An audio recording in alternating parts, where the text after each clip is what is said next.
Hi. Um, so with the passing of Sean Connery on the 31st, there is going to be a lot of eulogies and analysis, of course, of his life, but I think also discussion around Bond as a brand, because Sean Connery was so synonymous with the role. There's actually a slight misconception. Connery wasn't technically the first actor to play Bond. He was the first actor to play Bond on screen. I believe it was actually an American, interestingly enough, who first played Bond on radio, and then he was parodied, of course, by David Niven in Casino Royale 1967. So Sean Connery was the first to play Bond on screen, but not overall. And like I said, if I didn't mention it in the last video, Connery was so influential that he actually his portrayal of Bond actually encouraged Ian Fleming to rewrite the role to fit Connery. Fleming had been skeptical of Sean Connery in the parts. He'd imagined a suave Englishman, probably more along the lines of Roger Moore. In fact, I think Roger Moore had been approached very early on, but he had other commitments at the time. But Connery, of course, nailed it, and he has kind of become the template for which other Bond actors uh, work against. He's not, like I said before, he wasn't my personal favorite. That probably goes to Pierce Brosnan. But anyway, for this video, but Sean Connery made his mark. And I actually do like some of the Connery films, particularly from Russia with Love and You Only Live Twice. I know they're probably not as highly ranked as, for example, Goldfinger, but I did particularly like those. I love that Nancy Sinatra song, You Only Live Twice, one of the most romantic and beautiful of all the 007 soundtracks. Right, so just get to the grit of this. James Bond cannot be a woman. And this is why. This has kind of been debated for a number of years now. There's always debate around when the tenure of a new Bond is coming about. So Craig has signed up to do 5 films. This must be the longest hiatus ever for a Bond film. No Time to Die. It was originally scheduled for, I believe, late 2019, then early this year. Then it was put back and put back because of the virus. I I don't entirely understand that because other films have been put back but still been screened. If it means sacrificing a premiere, I think fans would rather let's just get on with it and see this film because a lot of people are anticipating what sort of direction are they going to take. There's mixed feelings over this new Spy. There's a line in the trailer which just says "Know your place, Bond" or "Keeping your lane, Bond."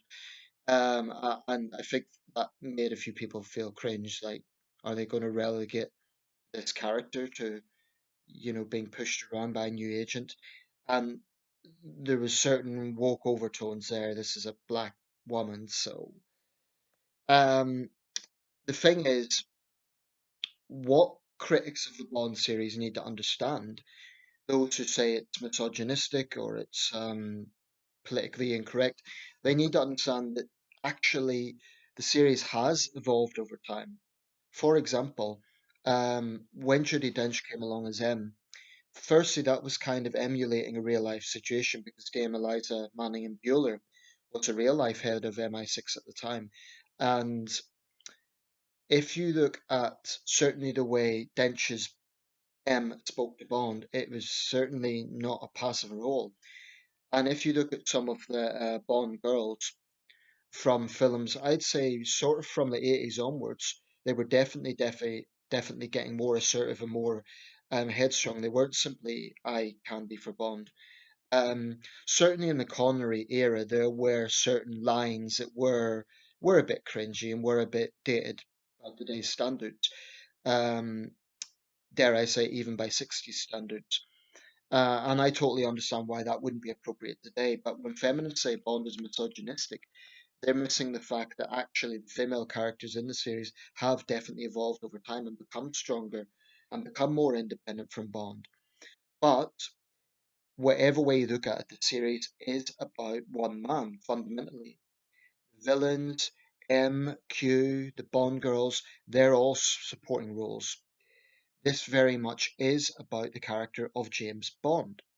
James Bond. That is what Ian Fleming wrote. Now, it may be that there could be a time when there'll be a black Bond. Um, my view on that is if he's British, and if he has all the mannerisms and all, I don't really object to it, although I do think it would be potentially progressive for progressive's sake. It could come across as tokenism. Idris Elba's repeatedly refused to say that he will do it, and he is in his mid 50s now, so it's highly unlikely to be Idris Elba. If we're looking at talented black British actors, probably Chiwetel Ejiofor is a more likely possibility, or David Oyelowo. Both great actors, and they're more like the sort of age range. I mean, just starting off Bond, I think an actor would need to be in his mid to late 30s, not a great deal older, if he's going to do 4 or 5 films, several years between them. We're now at a point where this is the longest hiatus between two Bond films, 6 years it will be, since the break between License to Kill in 1989 and GoldenEye in 1995. Um, but what the feminists who are pushing this need to understand is it's not a sexist position. It's simply about authenticity. The clue is in the name, James Bond. Now, if you argue that there should be a role for a assertive, charismatic female spy, that's okay. There's absolutely a case for that. Just don't call her James Bond. Don't make it part of the Bond brand. And my message to those feminists would be who are pushing it would be original. Instead of just jumping on a brand that already exists and trying to hijack it with your agenda, which really is what they're doing. Be original. Push an idea for a strong female spy. That would be fine. I mean, we've seen it in Red Sparrow with Jennifer Lawrence. I thought Jennifer Lawrence, although she gets criticized as overrated, I think she was very good at that. I think she nailed the Russian accent. She didn't overdo it. I thought she was very strong in that film. So that just proves that it can be done. But frankly, insisting that Bond should be a woman is a bit like saying Lara Croft should be a man. It's ridiculous. And most people know it's ridiculous, including, incidentally, most women. Piers Morgan was talking about this with James O'Brien. O'Brien predictably was towing the left wing narrative of why not, or why, what about X, Y, and Z. And I don't think he made a very strong case. But anyway, most of the comments were actually from women saying, "Let's, not let's be original. There's no need for James Bond to be a woman." In the end of the day, the character was written by Fleming as a womanizing, sharp talking, suave, eccentric spy. That's what James Bond is. And I think you can adapt the role somewhat to the times, of course. Um, I mean, post Me Too, there's certain things Bond wouldn't get away with that the Sean Connery Bond would have.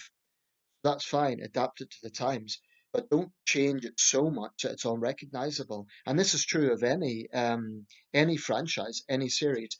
In the case of Doctor Who, with the casting of Jodie Whittaker, and I like Jodie Whittaker as an actress. Um, I'm probably not as into Doctor Who as I am into Bond, and I wouldn't say I'm a super fan of Bond, incidentally, but I have seen all the films several times.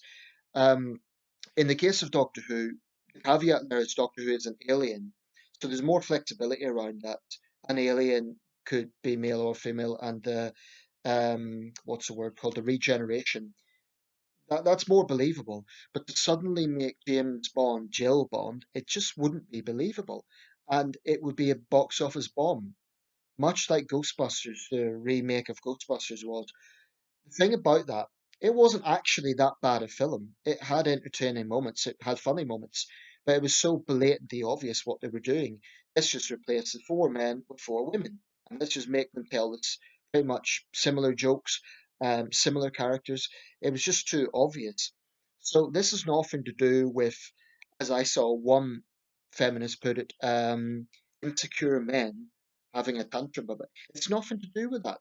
It's about just being authentic to what the source material was about. James Bond was a man. James Bond is a man. James Bond will always be a man. And I have to say, if the franchise goes down the line of totally going and doing a U-turn and making Bond a woman, it would just be, it would be ridiculous. It would be absolutely ridiculous. It wouldn't be 007. The only way you could really make it work is if Bond had some lost daughter, you know. But even then, I think it would be what then would you tie in the character? I mean, are you going to then make her okay? So Bond's a womanizer. Is she going to be what's the expression, man killer? Or you know, it just I think it would reek of trying to be woke, to be quite honest. And you know, I totally accept that Bond today shouldn't be the Bond of the Connery era. Um, I think the series and the producers have actually been very clever and effective at evolving Bond without going too far off the base of the source material. I think they've been pretty effective at that. This is proven by the fact that Craig films have been so successful. So, you know, there were several points when Bond could well have just vanished. That never happened. So, you know, I am a big fan of the series. I wouldn't call myself a super fan, but I'm a fan. I think it's a huge part of British culture.